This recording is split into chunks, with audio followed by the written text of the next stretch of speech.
Ella es politóloga. Gracias, Ibabel, por estar con nosotros por estos minutos con el auditorio de Mega Noticias. Y yo iniciaría contigo preguntándote, porque es nepotismo en el país, nepotismo en México, nuestro tema en este espacio, si es algo que ya está enraizado, si es algo que ya es parte de nuestra cultura, nuestro país, y que muy difícilmente va a poder quitarse de las esferas políticas, quitarse de las diferentes dependencias. ¿Tú qué opinas al respecto?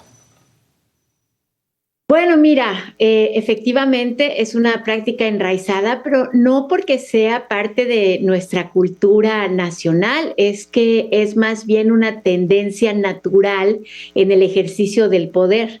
El nepotismo, de hecho, se llama así, aunque existía desde antes de los papas de la Edad Media, pero a partir de la práctica que tuvieron estos de llevar a sus hijos naturales, a quienes llamaban sobrinos, en latín nepot, en italiano nepote, y los llevaban a ser cardenales. Y ahí empezó a usarse la palabra de nepotismo, cuando los papas, o sea, tú ahorita estabas diciendo las altas esferas, ahora imagínate la altísima esfera que era un papa de la Iglesia Católica en la Edad Media. Entonces, sí, efectivamente es una práctica enraizada porque forma parte de esta naturaleza del poder, de concentrarlo y de mantener la dinastía, a veces con lazos sanguíneos, a veces con proyectos políticos, de consideraciones técnicas y de criterios que puedan ayudar a que el servicio público sea mejor. Yo no sé si esos cardenales que eran los hijos naturales o sobrinos de los papas eran buenos cardenales, la verdad es que lo dudo mucho, porque una de las razones que hace que nos moleste el nepotismo es que esta práctica fraudulenta lleva a personas a cargos para los que no necesariamente estén capacitados.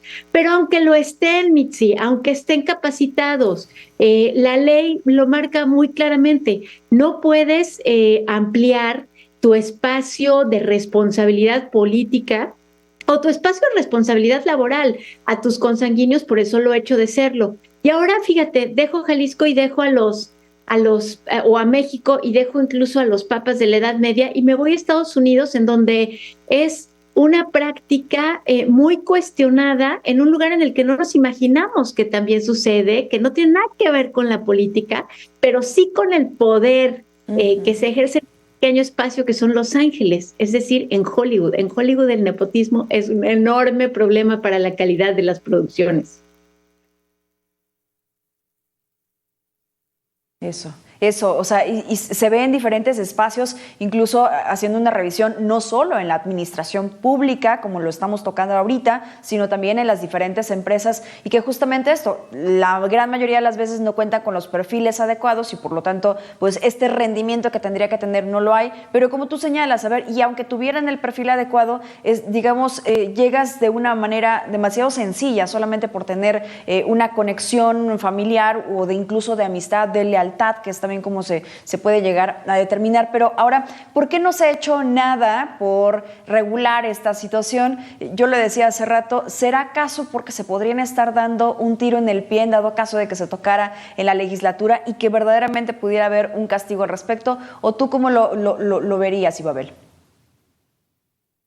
Pues mira, Mitzi, sí está regulado en el ámbito federal y está regulado en todos los estados. En algunos casos no se llama nepotismo, en algunos casos tiene que ver con la forma de elección de los funcionarios, bueno, de designación de los funcionarios, y no se cumplen las características para la designación de esos funcionarios y por lo tanto se violan leyes orgánicas de instituciones distintas. En el ámbito federal está legislado hoy en la ley de austeridad republicana que impulsó el presidente Andrés Manuel López Obrador, pero no se necesitaba esa ley de austeridad republicana porque ya estaba legislado desde antes.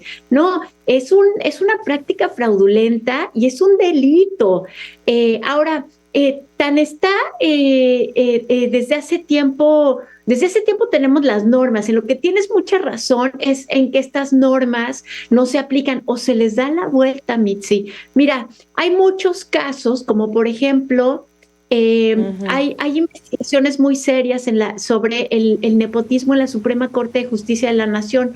Y no es que el hijo de un ministro sea esté en la Corte directamente bajo su mando, sino que en espacios de los que no depende, el ministro pide el favor, digamos, para que su hijo se le entregue ese trabajo, se le dé ese cargo, esa responsabilidad, y empieza a haber cruces, porque entonces el funcionario que le da responsabilidad al hijo del ministro, al mismo tiempo le pide un favor al ministro para que en la Corte así se haga. Eso me acuerdo que pasaba muchísimo, y también hay muchos reportajes al respecto en las antes delegaciones de la Ciudad de México, hoy alcaldías. Y estoy segura de que es una práctica común en todos los estados. Es decir, el presidente municipal de Guadalajara le da espacio al sobrino del de Zapopan. No estoy acusando a nadie, Mitzi, estoy poniéndolo como un ejemplo. Pero es algo que además no es ilegal. Eso sí que no es ilegal. Es una práctica fraudulenta, pero no hay ninguna manera en la que podamos impedir que el hijo de un presidente municipal esté en una subsecretaría.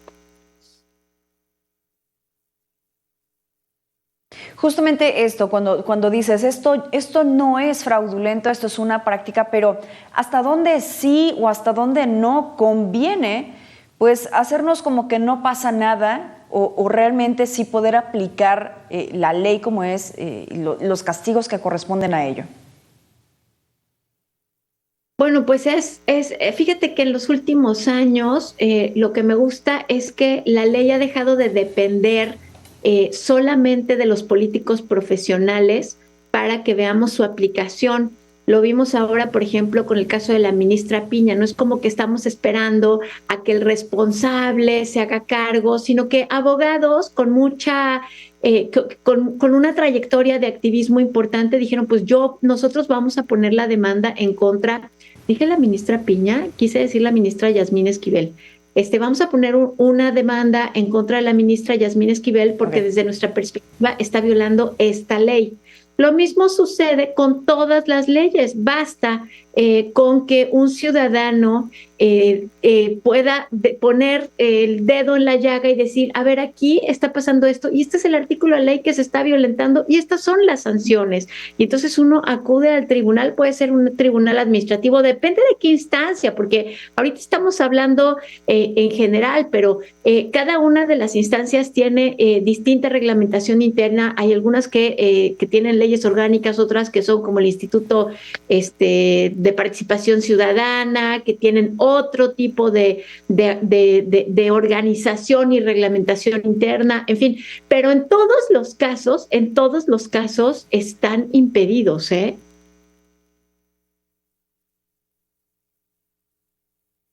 Justamente ahorita que mencionabas el caso de la ministra Esquivel, como que ha dado muchas vueltas desde el tema de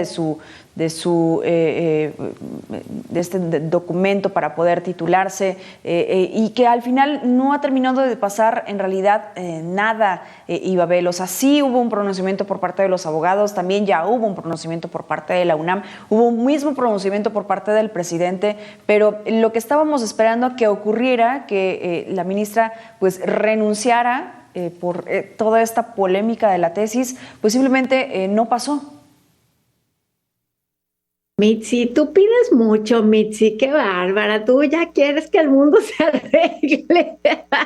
No, efectivamente, lo que tú pides es algo que yo le llamaría decencia pública.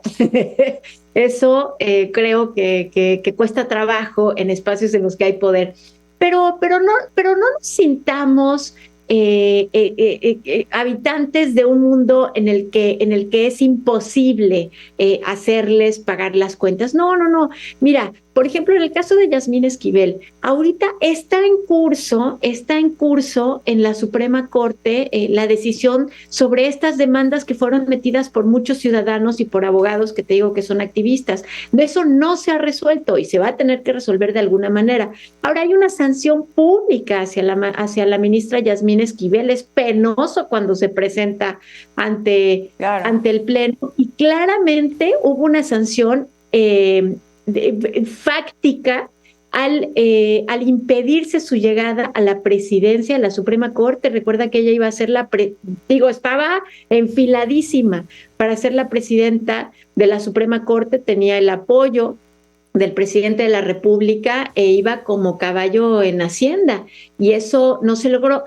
Ahorita está en un paréntesis y yo igual que tú estoy desesperada porque ya me desespera que la UNAM esté atorada, me desespera que en los tribunales los abogados estén atorados y me desespera que la Suprema Corte aún no haya tomado resolución, aún no haya dictado alguna resolución frente a las demandas que se interpusieron, pero ahí van y yo creo que me gustaría que hubiera decencia pública, pero confío en que habrá una decisión justa.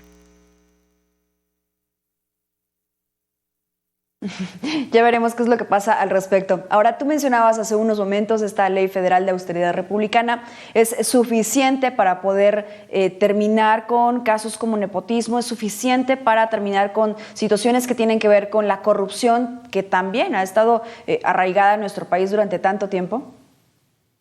No, claramente no es suficiente, Mitzi. Necesitamos tener incentivos y entramados institucionales, colectivos y sociales que hagan que las leyes se cumplan.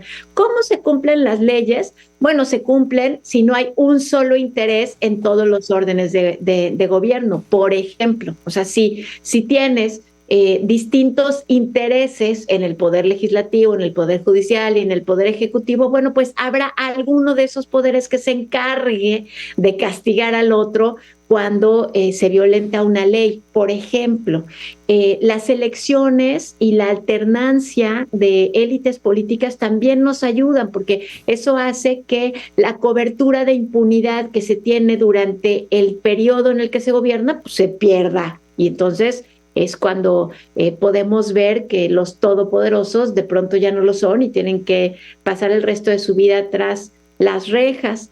La denuncia y la demanda ciudadana, la exigencia ciudadana, que no necesariamente tiene que ver con salir a las calles y gritar, que también, pero no necesariamente tiene que ver con eso, o no solo con eso, sino con nuestro involucramiento cotidiano en las pequeñas cosas de la vida pública, no solo con el presidente y el gobernador, sino con la escuela, de los hijos, si se practica o no se practica deporte en la ciudad y por qué quitaron el deportivo, etcétera, esas cosas.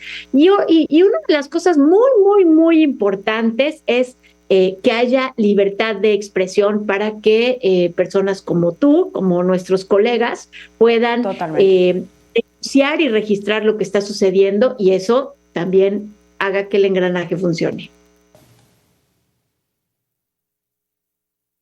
Sí, totalmente. En algún momento lo decíamos sobre este y otros temas más, ¿no? También el problema de nuestro país no es de leyes, sino de que se aplique de manera adecuada y la pasividad que a veces llegamos a tener como ciudadanas, como ciudadanos y no involucrarnos en justamente esos temas que nos llegan a afectar de manera directa. Ahora, Ibabel, ¿cuáles son las consecuencias de que exista actos de nepotismo dentro del gobierno, dentro de las instituciones? Pues el principal tiene que ver con la degradación del servicio público, porque en general se pasa por alto la equidad a la hora de elegir a quienes van a tener una responsabilidad. ¿Y eso qué significa? Significa que no se eligió con criterios objetivos a quien tuviera el mejor perfil, sino con criterios subjetivos, familiares o políticos, lo que significa que la persona que va a estar allá adentro pues no necesariamente va a saber sumar y restar si su cargo es de contabilidad. Entonces eso es lo primero, que no podemos controlar la calidad de los profesionales del servicio público. Por otro lado, se violenta el derecho de los que sí son profesionales, de los servidores públicos que tienen y hacen carrera. De pronto cuestionamos mucho a la burocracia mexicana y la verdad es que se lo gana a pulso, pero también tenemos servidores públicos de carrera que merecen todo nuestro respeto y que son hechos a un lado por culpa de prácticas como esta. Y por último, tenemos un velo de impunidad, pues más que de impunidad en este caso sería como una puerta abierta para quienes tienen el poder. Tú puedes poner a tus familiares y por lo tanto también puedes hacer otras cosas que están impedidas por ley. Entonces es una especie como de cobertura, de permiso para hacer lo que se les dé la gana.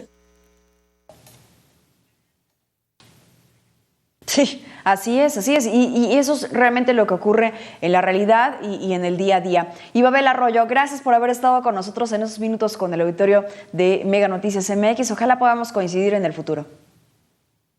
Mitzi, gracias. Adiós a todos. Buenas tardes. Gracias, Ibabel, politóloga. Vamos a la pausa y regresamos con más. No se vaya.